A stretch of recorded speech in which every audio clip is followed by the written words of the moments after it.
Hello मेरे अपनों। तो आज की कहानी है उस पक्षी की जो खुद को दर्द देकर एक नई ज़िंदगी शुरू करता है। और वो पक्षी है दोस्तों बाज। तो दोस्तों, हर बाज की ज़िंदगी में बढ़ते उम्र की मोड़ पर एक ऐसा समय आता है जहां उसके सामने पहले दो रास्ते सरल, तुरंत समाधान देने वाले होते हैं और वहीं तीसरा रास्ता कठिन और पीड़ा देने वाला होता है। लेकिन बाज पीड़ा चुनता है और यहीं से शुरू होता है बाज का पुनर्जन्म।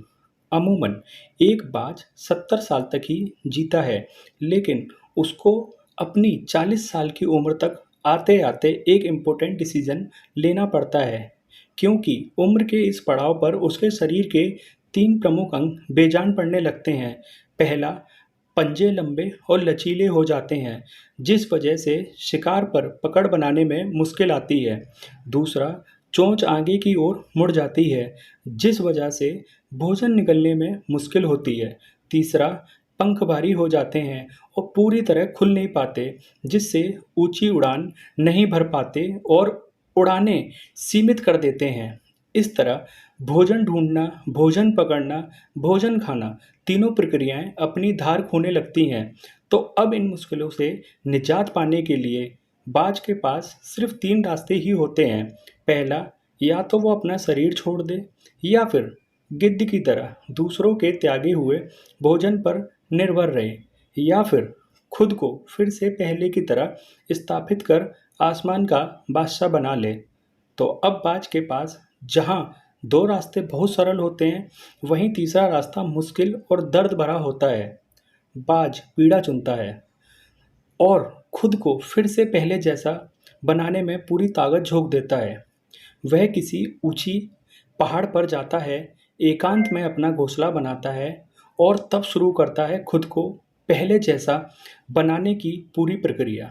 तो दोस्तों, सबसे पहले वो दर्द को सहता हुआ अपनी चोंच चट्टान पर मार मार कर तोड़ देता है। फिर इंतजार करता है अपनी नई चोंच के उग आने का। उसके बाद वो अपने पंजे भी उसी प्रकार तोड़ देता है और इंतजार करता है पंजों के दोबारा उगाने का। इसी प्रकार कुछ समय बाद धीरे धीरे बाज की नई चोंच और पंजे फिर से आना शुरू हो जाते हैं और अब वो बाज अपने भारी पंखों को एक एक कर नोच नोच कर अलग कर देता है और फिर इंतजार करता है पंखों से उग आने का। इस तरह 150 दिन की पीड़ा और इंतजार के बाद उसे एक नई जिंदगी फिर से मिल जाती है। फिर से भरता है एक आसमान के बादशाह जैसी उड़ान। इस तरह बेहद कठिन और पीड़ा भरा रास्ता चुनने के बाद उसका फिर से एक नया जन्म होता है। इस तरह वो 30 साल और जीता है, पूरी ऊर्जा, सम्मान और गरिमा के साथ। इस तरह इंसान के जीवन में भी ऐसे मोड़ आते हैं जब उसके पास 3 रास्ते होते हैं। या तो वो ज़िंदगी और मौत के साथ समझौता कर ले, या फिर अपने कंफर्टेबल ज़ोन में ही घुसा रहे ज़िंदगी भर, या फिर मुश्किल रास्ता चुनकर अपने जीवन के लक्ष्य को हासिल करता हुआ कामयाबी की बुलंदियों पर खुद को स्थापित करे। थैंक यू कहानी सुनने के लिए दोस्तों। कहानी अच्छी लगे तो चैनल सब्सक्राइब करें। Thank you so much.